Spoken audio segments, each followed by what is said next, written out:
Welcome back. We are joined again by Alex Craner, market analyst. Bienvenido de nuevo. and a former Hoy nos acompaña otra vez Alex Cranor, analista de mercados, autor y exgestor de fondos de cobertura. Podéis seguirle en su podcast, el Alex Cranor Podcast, así como en su Substack. Dejaré un enlace en la descripción. Gracias por volver a acompañarnos. Siempre un placer, Glenn. Gracias por la invitación. Me gusta tu combinación de experiencia en los mercados y análisis político. Por eso pensé que tenías puntos de vista muy interesantes sobre la amenaza de la oligarquía emergente que estamos viendo, no solo en Estados Unidos, sino también en Europa, y cómo están en esencia secuestrando la democracia.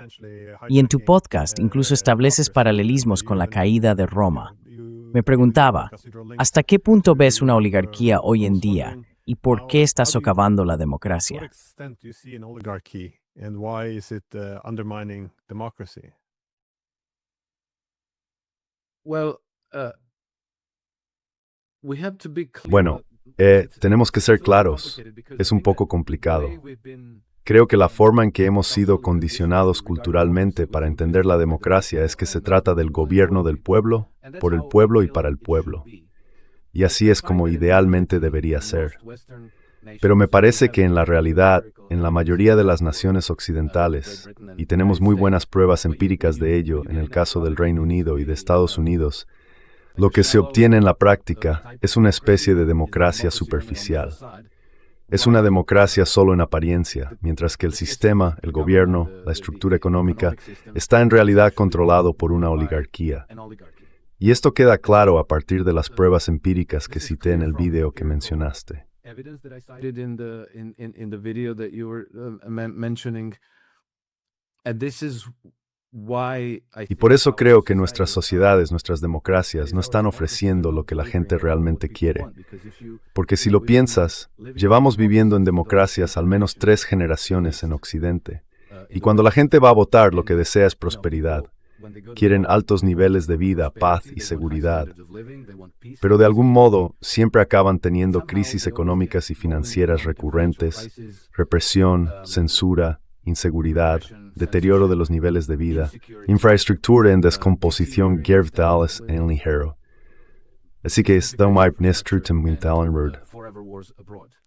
So something's obviously not working correctly. But nevertheless, the media. No obstante, los medios de comunicación siguen promoviendo la democracia como uno de los valores e ideales más elevados que debemos perseguir y nunca cuestionar, y así sucesivamente. Pero si analizas lo que el sistema realmente ofrece, en contraposición a lo que se nos dice que debería ofrecer, te das cuenta de que los síntomas de la decadencia social, estas crisis económicas, las guerras, porque seamos sinceros, la mayoría de las guerras en el mundo son instigadas por gobiernos democráticos, principalmente Reino Unido y Estados Unidos. Y cuando observamos ese patrón, vemos que es el mismo o muy similar al que vimos en Roma, en la antigua Roma y en la antigüedad griega, y también durante el periodo bancario lombardo en Italia en los siglos XII y XIII. In the 12th and 13th centuries. It's always the same. And it continues to propagate. Siempre es lo mismo y sigue propagándose. Creo que hoy, en el mundo occidental, se ha vuelto, ¿cómo decirlo?, innegable que nuestras democracias son disfuncionales. Así que obviamente tenemos que reformarlas de alguna manera. Y pienso que para reformarlas debemos partir de la comprensión más clara posible de cuál es el problema. A mi juicio, el problema es que en realidad estamos gobernados por una oligarquía completamente irresponsable. Y ahora, además, tenemos un modelo muy útil sobre cómo tratar con las oligarquías, el de Rusia, porque Rusia fue uno de los mejores ejemplos de lo que le ocurre a una sociedad cuando tiene una oligarquía sin restricciones en el poder. When it has an unrestrained oligarchy in power. So that was Russia in the 1990s. And then in 2000. Así era Rusia en la década de 1990. Luego, en el año 2000, Vladimir Putin llegó al poder y vimos un cambio espectacular en Rusia en todos los aspectos. Lo que hizo Putin no fue reunir a todos los oligarcas para matarlos o encarcelarlos. Básicamente los reunió y estableció las reglas. Les dijo: lo que robasteis es vuestro. Seguid dirigiendo vuestros negocios seguid disfrutando de vuestros beneficios, pero tenéis que pagar vuestros impuestos correctamente, tratar bien a vuestros empleados y, lo más importante, manteneros al margen de la política. And most importantly, you have to stay out of politics. And so,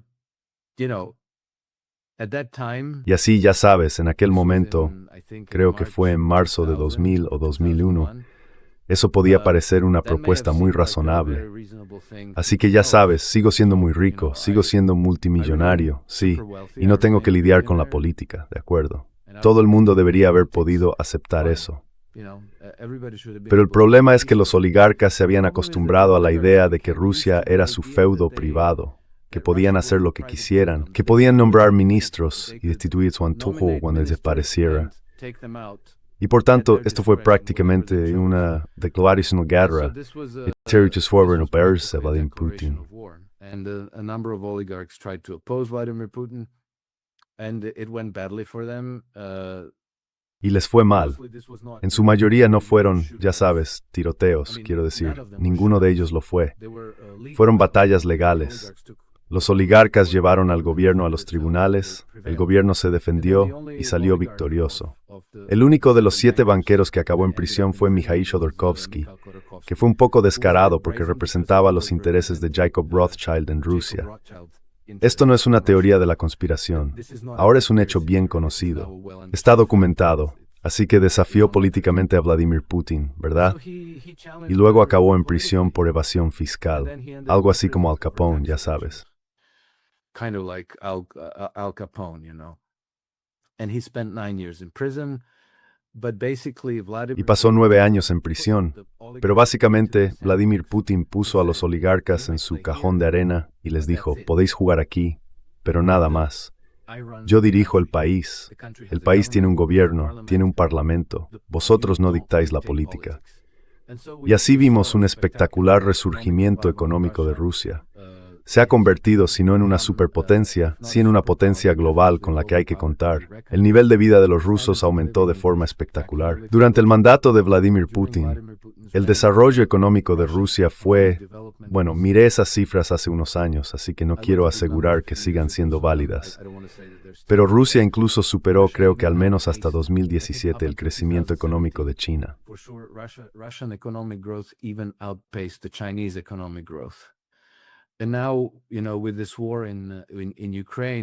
Y ahora ya sabes, con esta guerra en Ucrania, vemos que Rusia no solo es una economía avanzada, sino también un sistema muy sólido. Aunque Rusia fue golpeada con el mayor paquete de sanciones jamás impuesto a ningún país en la historia, eso no desequilibró a Rusia. No la desestabilizó. Y este es el efecto de controlar el poder de la oligarquía, algo impensable en Occidente. Porque ya sabes, mientras Vladimir Putin podía convocar a todos esos oligarcas al Kremlin y establecerles las reglas, es impensable que un presidente estadounidense, o un primer ministro británico, o un presidente francés pudiera, ya sabes, reunir a los oligarcas y decir, bueno, a partir de hoy las cosas serán así. De hecho, en Occidente, los oligarcas son los que mandan, y los primeros ministros y presidentes están subordinados a ellos. Ni siquiera sabemos quiénes son todos los oligarcas.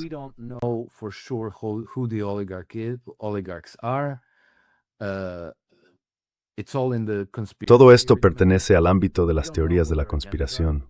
No sabemos cuáles son sus agendas, pero sí vemos que están ocurriendo cosas muy extrañas. Ya sabes, tenemos la ofensiva repentina de la agenda LGBT por la que nadie votó. Tenemos guerras interminables por las que nadie votó. Tenemos estas crisis financieras que no se explican y se resuelven de maneras que nadie apoya. Tenemos esta hostilidad irracional y demencial hacia Rusia que está llevando a nuestros líderes a aplicar políticas completamente insensatas, como destruir nuestra infraestructura y seguridad energética solo porque creen que así perjudican a Rusia.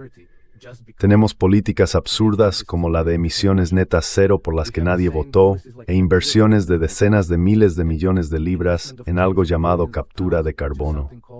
Así que están construyendo estas enormes instalaciones industriales para extraer carbono de la atmósfera y almacenarlo bajo tierra, lo cual es completamente absurdo. It's completely insane. It doesn't serve any purpose. It doesn't make anybody else better. No sirve para nada. No mejora la situación de nadie. Dicen, oh, estamos salvando el planeta, pero nadie votó por esto.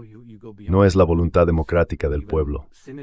Y luego, ya sabes, se llega aún más lejos con estas ideas siniestras, como cubrir tierras agrícolas de primera calidad con paneles solares mientras al mismo tiempo se invierten decenas o cientos de millones de dólares en tecnologías para atenuar el sol. La gente común no votaría por esto. No lo apoyaría. Se opondría. Así que, obviamente, Occidente se ha vuelto patógeno y disfuncional. Y vamos a tener que reformar el sistema. Pero para reformar el sistema, tenemos que entender de dónde vienen los problemas. Y básicamente esa es la motivación detrás del video al que te refieres.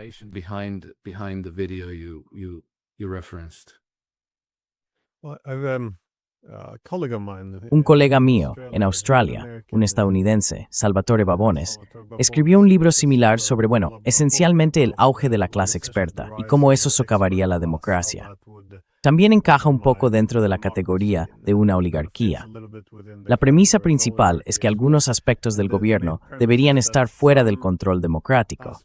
Por ejemplo, el gobierno militar. La gente no sabe cómo ser gobernada ni qué requiere el ejército, así que esto es algo que se hace aparte y que no debería estar bajo control democrático directo. Pero luego dicen que las tecnologías también son bastante importantes, al igual que ciertos aspectos de los bancos centrales.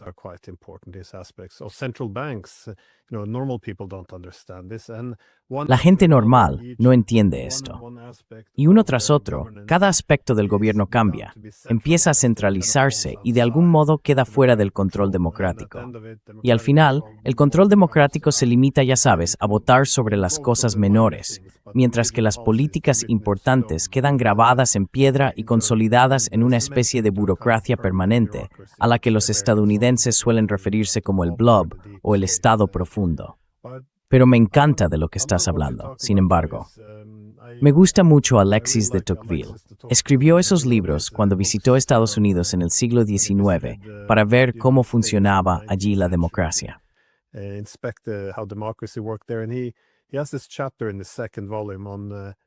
Tiene un capítulo en el segundo volumen sobre el despotismo democrático.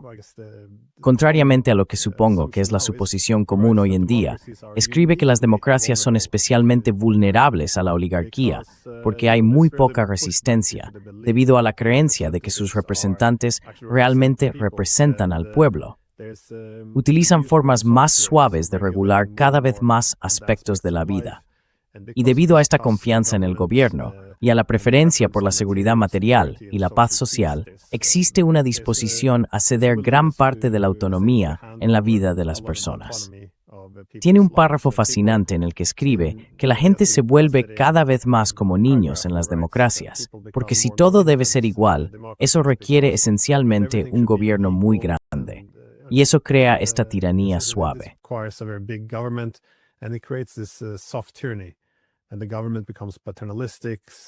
Y el gobierno se vuelve paternalista, guiando a los ciudadanos como si fueran niños, y con el tiempo los ciudadanos disfrutan de ello. Les gusta no tener que tomar todas las decisiones difíciles. Y mientras esto sucede, los intereses de los ricos siguen creciendo y dominan cada vez más todas las instituciones democráticas. Con el tiempo, el consenso pasa a ser simplemente fabricado por la élite, de modo que la democracia se convierte en un conjunto de rituales. Incluso cuando la oligarquía se impone, argumentaba él, las democracias seguirían manteniendo el lenguaje democrático, las instituciones, todos esos rituales de votación, aunque en realidad no importara, porque el poder estaba centralizado. Las responsabilidades cívicas estaban en declive, había una enorme presión para la conformidad, y de nuevo, apenas se necesitaba represión, porque la gente simplemente se alineaba.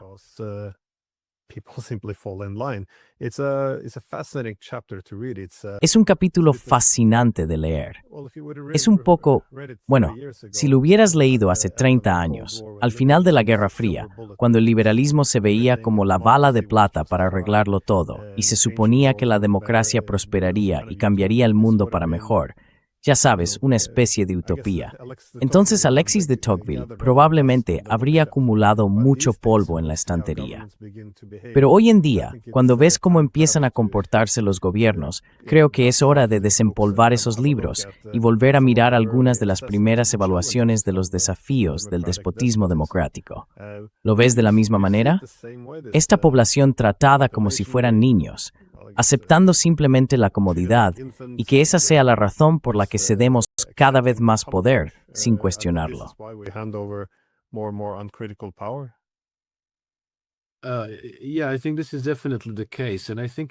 Sí, creo que este es definitivamente el caso. Y creo que es algo intencionado, porque ya sabes, el problema cuando tienes lo que los griegos llamaban tiranos, lo que los romanos llamaban reyes, y lo que hoy llamamos autócratas, o como quieras llamarlos, es que existe una obsesión en nuestra sociedad contra los tiranos, los reyes, los autócratas y demás. Se ve, por ejemplo, en Estados Unidos de todos los lugares donde organizan estas protestas llamadas No Kings. Por supuesto, het has no koning naar Raceford. Norwede immerster Troygin streng. En Paul in de moord España. It doesn't happen in Denmark, Holland, Spain, in the United States. Why? Because I think when you En Estados Unidos, ¿por qué? Porque creo que cuando hay un verdadero soberano en la cúspide de la estructura de gobierno, puede mantener a la oligarquía bajo control. Así, si la oligarquía se vuelve abusiva, un verdadero soberano puede frenar su poder. Y esta es la transición que ocurrió en Roma en el año 509 a.C., cuando fue depuesto el último rey romano. A partir de ese momento, Roma estuvo básicamente gobernada por una oligarquía de manera completamente desenfrenada, y entonces obviamente tuvieron que conceder al pueblo una especie de democracia, cierta influencia, cierta capacidad para cambiar el sistema a través de sus instituciones. Change the system through its institutions, but you're always forced into this maze of rules. Pero siempre te ves obligado a entrar en este laberinto de normas, regulaciones, estructuras e instituciones que resultan casi imposibles de recorrer para una persona común. Al mismo tiempo, la oligarquía puede implementar cambios de arriba a abajo con mucha facilidad porque controla el poder económico. Ya sabes, pueden comprar a todos los congresistas y senadores y pueden pagar todos los grupos de presión que quieran. Obtienen un retorno de la inversión absolutamente enorme en política. Así que esto es lo que tenemos en Occidente, pero obviamente no van a decírnoslo. Intentan ocultarlo. They try to conceal this, and then, when it happens. Y luego, cuando ocurre aquí y allá que la voluntad democrática del pueblo realmente logra provocar algún cambio, promueven esta historia diciendo, ¿lo ves? ¿Lo ves? Esto es una verdadera democracia. Y ya sabes, es el pueblo quien tiene todo el poder. Al mismo tiempo, utilizan su control de los medios para convencernos de ir en contra de nuestros propios intereses. Muy a menudo, eso implica lo que llamarías el dominio de la clase experta, porque siempre traen a los expertos que nos dicen, oh, ya sabes, para salvar el planeta tenemos que llegar a emisiones netas cero por el cambio climático. Y bueno, es muy complicado. Because climate change and, it's very complicated, so the ordinary person. Así que la persona común no puede entenderlo. Entonces vas y escuchas a los expertos, y los únicos expertos que aparecen en los medios son los que dicen, el 97% está de acuerdo en que la actividad humana está causando el cambio climático. Y adivina qué, tenemos que dejar de conducir coches que funcionan con combustibles fósiles, tenemos que desmantelar todas las centrales nucleares y básicamente tenemos que cometer un suicidio económico. No debes tener trabajo y tienes que pasar frío en tu piso. ¿Por qué? Porque si no hacemos todo esto, no podremos salvar el planeta. Todo el planeta se va a quemar. Y luego pasa lo mismo con la escasez de agua, que también es una invención.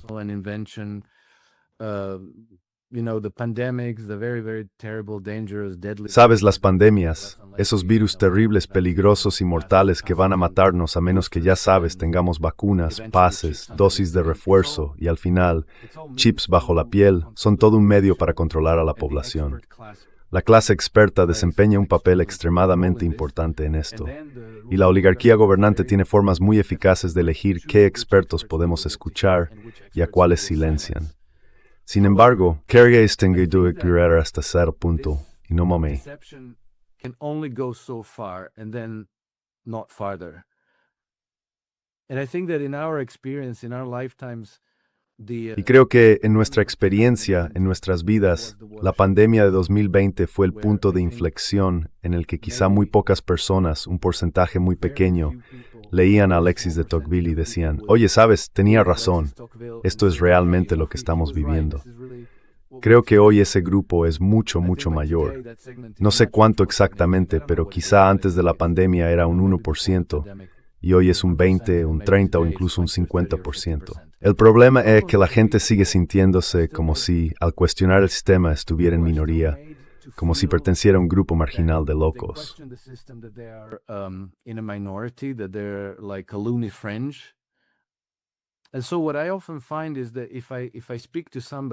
Lo que suelo encontrar es que si hablo con alguien puede que sea un poco tímido a la hora de decir realmente lo que piensa. Pero cuando le digo abiertamente lo que pienso, de repente responde, sí, estoy completamente de acuerdo. Ya sabes, los medios de comunicación de algún modo proyectan esta idea de que hay por ahí unos locos, teóricos de la conspiración que están completamente equivocados en todo, y que si estás de acuerdo con ellos, entonces eres uno de esos locos. Así que la gente se siente aislada. No le gusta decir lo que realmente piensa sobre esto o aquello. Pero cuando se dan cuenta de que estás de acuerdo con ellos, se sienten aliviados. Y entonces están dispuestos a hablar y te lo cuentan todo.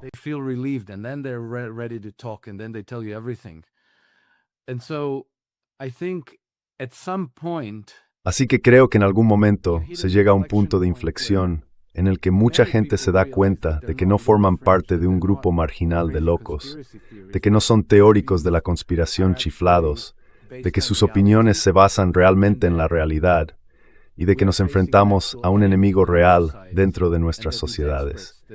Y esos expertos que nos ponen delante, en realidad, nos están engañando. No nos dicen la verdad. Así que creo que en este punto las cosas empiezan a cambiar y acabas teniendo a Donald Trump en la Casa Blanca porque era la única alternativa. Podrías haber tenido una cuarta administración de Barack Obama a través de Kamala Harris o tenías que ir en una dirección diferente. Y claramente el pueblo estadounidense eligió la alternativa.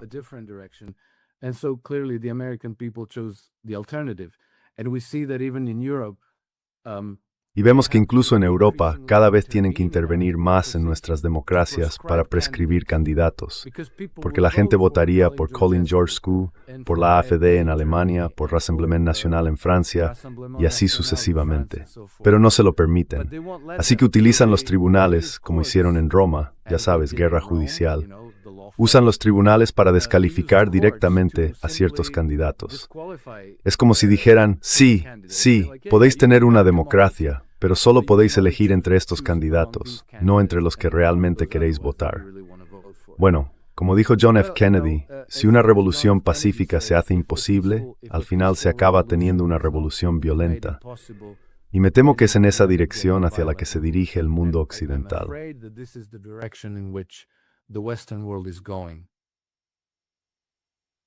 Esta idea de que no se puede cuestionar el sistema, creo que ese es el problema.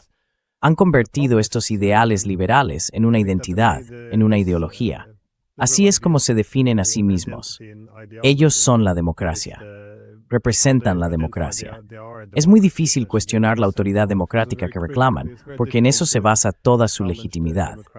Pero también existe una especie de dominio ideológico, porque la naturaleza humana es tal que al organizarnos en grupos, tendemos a identificarnos como grupo propio frente a grupo ajeno, quién es el otro, y siempre lo enmarcamos en el lenguaje del bien frente al mal. Así que dividir el mundo entre democracia y autoritarismo se convierte en toda nuestra visión del mundo.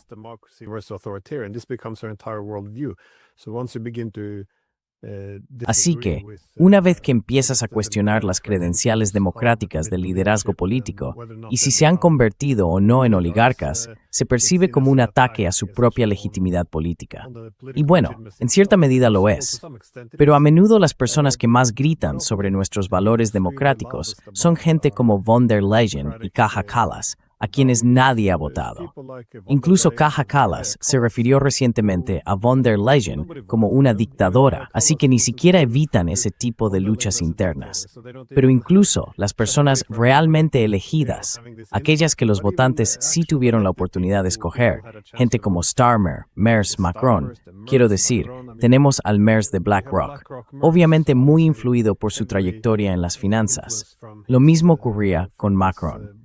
Si recuerdas, cuando lo estaban promocionando en política como el líder que debía tomar el relevo, solía ser banquero de inversión en Rothschild.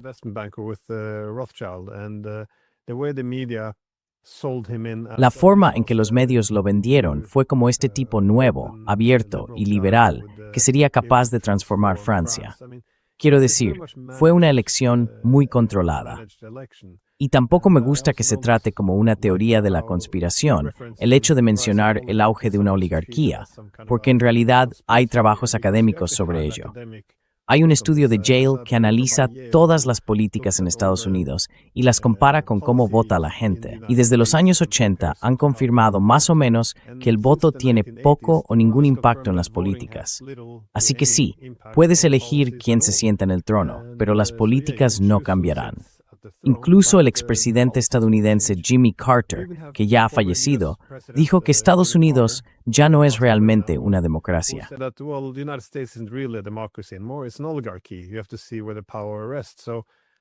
Es una oligarquía. Hay que ver dónde reside el poder. Pero aún así, se trata como si fuera algo de los rincones oscuros de Internet. Algo que uno, incluso si puedes verlo ahí, no puedes negar la distribución del poder en términos económicos. ¿Cuánto está concentrado? Puedes ver la investidura de Trump y observar toda la primera fila llena de multimillonarios de la tecnología. Y aún así no es una oligarquía. Sigue siendo una democracia. Pero como sugerías, sí, absolutamente. Y hay muy poco que se pueda hacer ahora, salvo que las élites políticas se vuelvan cada vez más coercitivas, como decías. Prohibir elecciones, anular elecciones, arrestar a los oponentes políticos, como en Francia.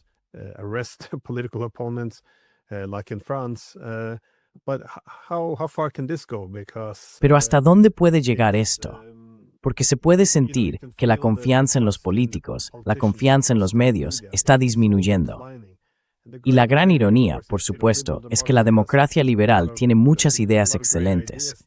Pero si no se puede criticar el sistema, como por ejemplo la concentración de la riqueza o el despotismo democrático, no se pueden gestionar sus debilidades y se acaba destruyéndolo. Así que es bastante irónico que casi hayamos prohibido la crítica al sistema.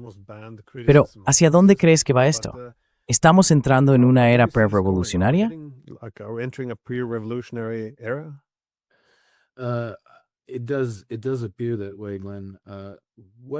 Parece que sí, Glenn. Lo que las oligarquías han hecho tradicionalmente a lo largo de la historia es que cuando las presiones sociales se volvían insoportables, es decir, cuando la oligarquía perdía por completo su credibilidad y la gente quería derrocarlas, gritaban «bárbaros» a las puertas. Proyectaban todos los problemas sobre un enemigo externo y luego ofrecían todo tipo de incentivos o coaccionaban a los hombres de la población, los varones en edad de luchar, para que fueran a combatir a esos enemigos externos. Y si no tenían una guerra, la inventaban, simplemente la fabricaban. Porque lo que ocurría era que desviaban los agravios hacia algún enemigo externo, enviaban a los hombres a la guerra, y esos hombres eran sacrificados en grandes cantidades. These men would be sacrificed in very large numbers.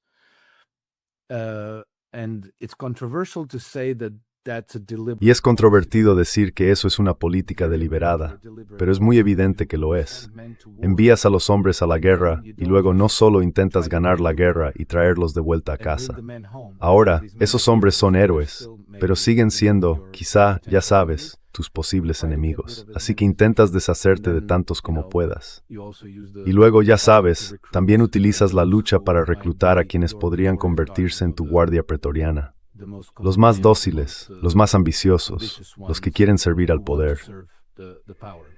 El problema hoy es que parece que el viejo manual ya no funciona, porque están perdiendo el control del relato.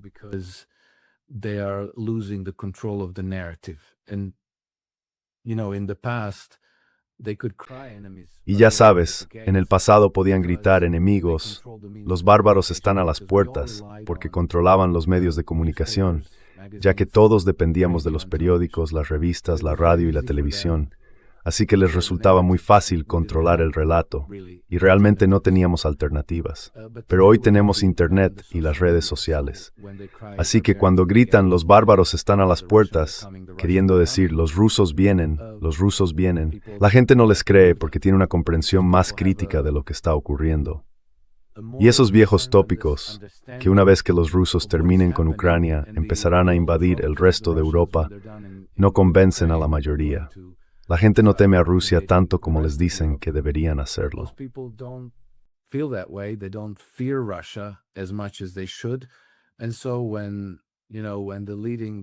Y así, cuando los principales políticos y líderes militares les dicen, bueno, ¿sabéis qué? ¿Tendréis que sacrificar a vuestros hijos? La gente responde, no, no queremos sacrificar a nuestros hijos. No lo haremos. No creemos que Rusia sea nuestro enemigo. Deberíamos resolver todas nuestras diferencias en la mesa de negociación. Y así ya sabes, las tensiones sociales se han vuelto muy agudas. Nuestros líderes han perdido toda credibilidad. La clase experta perdió credibilidad. La universidad está deteriorando terriblemente. El enemigo externo no está teniendo en efecto. Entonces, ¿qué? Creo bien se produce un levantamiento social, una revolución o una guerra civil.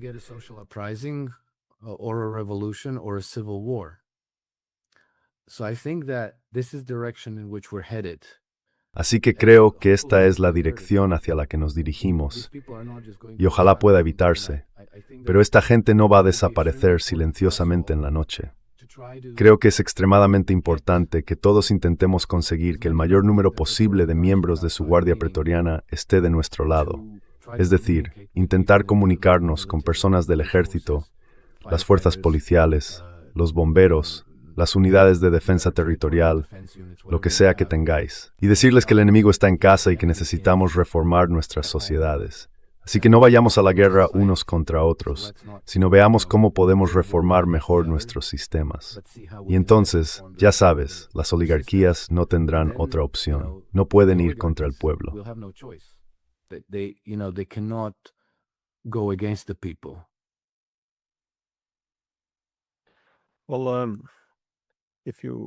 Bueno, si lees La República de Platón, él, hasta cierto punto, escribe lo que estás diciendo ahora. Señala que estos gobiernos oligárquicos tienden a tener una inclinación hacia la inestabilidad y la guerra. Curiosamente, Obama dijo eso cuando llegó a la Casa Blanca. Hablé con el coronel Lawrence Wilkerson, que estaba allí en la Casa Blanca, y él señaló que Obama le dijo, en esta ciudad, no importa lo que intentes hacer, siempre hay esta inclinación hacia la guerra.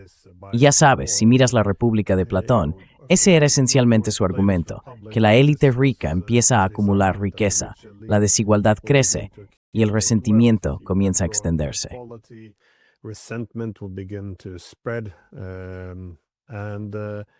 Y entonces, por supuesto, la oligarquía tendería, supongo, a inclinarse hacia la guerra por dos razones.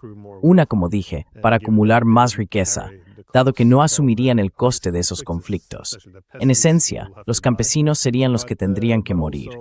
Pero además, iniciar guerras en el extranjero es una buena forma de unir a la población. Distrae de los conflictos internos y refuerza el poder de las élites. De nuevo, todo se remonta a la naturaleza humana. Somos animales sociales. Cuanto más fuerte es la amenaza externa, más tiende nuestra naturaleza a buscar cohesión y solidaridad internas. Y en esencia, nos castigamos unos a otros por no mantenernos en la línea. Pero es así, solo como última pregunta, como ves muchas de nuestras guerras actuales.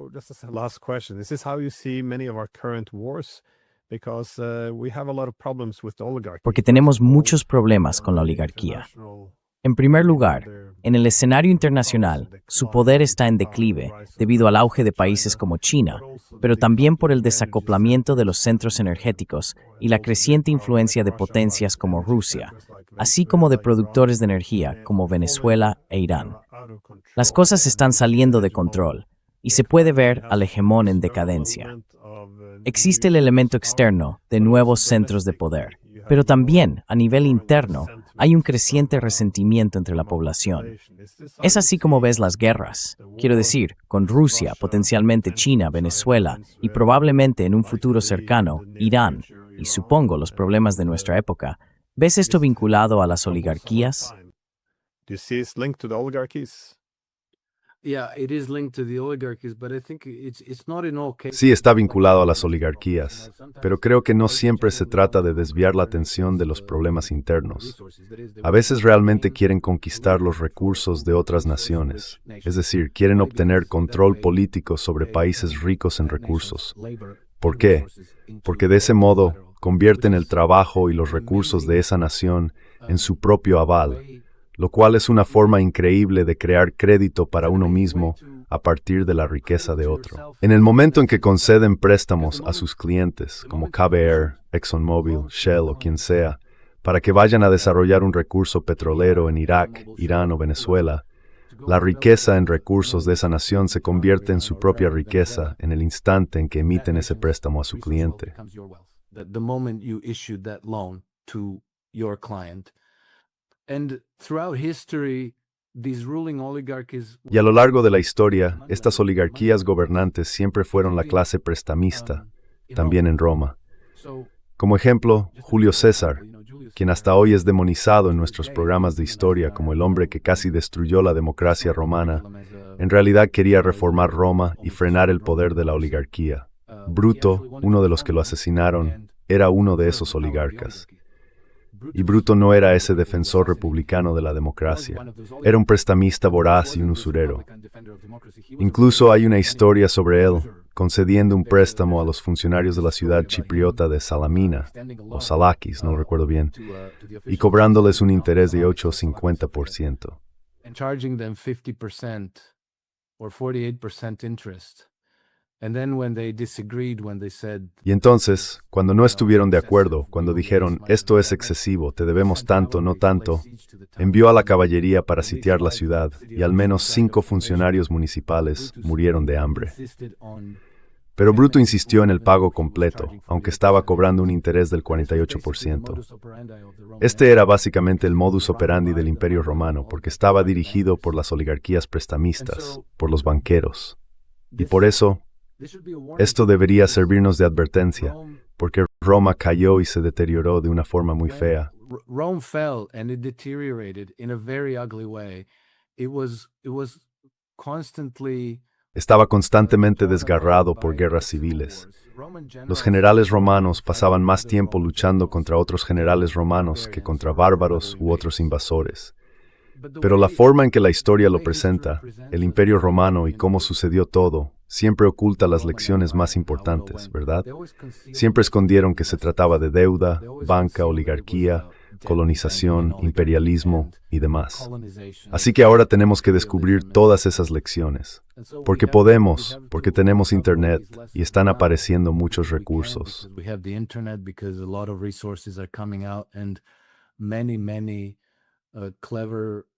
Muchísimos historiadores inteligentes, dotados de imaginación y dispuestos a hurgar en viejos documentos, están publicando ahora libros sumamente interesantes y nuevas interpretaciones de cosas que antes se nos ocultaban. Así que en ese sentido, me siento muy optimista respecto al futuro. Pero ya sabes, no se van a ir silenciosamente en la noche. Lucharán, resistirán. Así que tenemos que mantenernos firmes y exigir cambios reales, no limitarnos a decir, volvamos a la guerra y empezar de cero.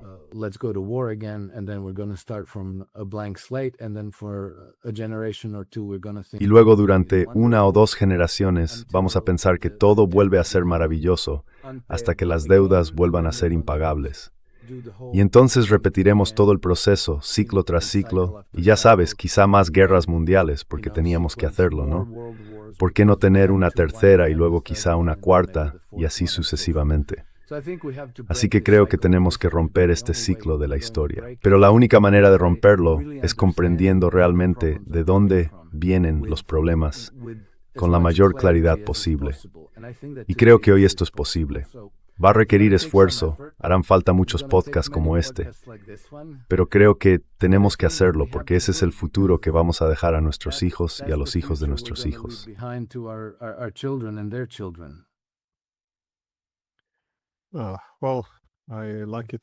Bueno, me gusta cuando terminas con una nota optimista. Así que se avecinan cambios. Se percibe, no por los titulares de los periódicos, sino por el cambio en el sentimiento, que hay quienes realmente quieren recuperar algunos de los valores y virtudes que los líderes políticos dicen representar, aunque los abandonaron hace mucho tiempo. Así que muchas gracias por tomarte el tiempo. Gracias por la invitación, Glenn. Siempre es un placer. Thank you for the invite, Glenn. Always a pleasure. Y hasta la próxima vez.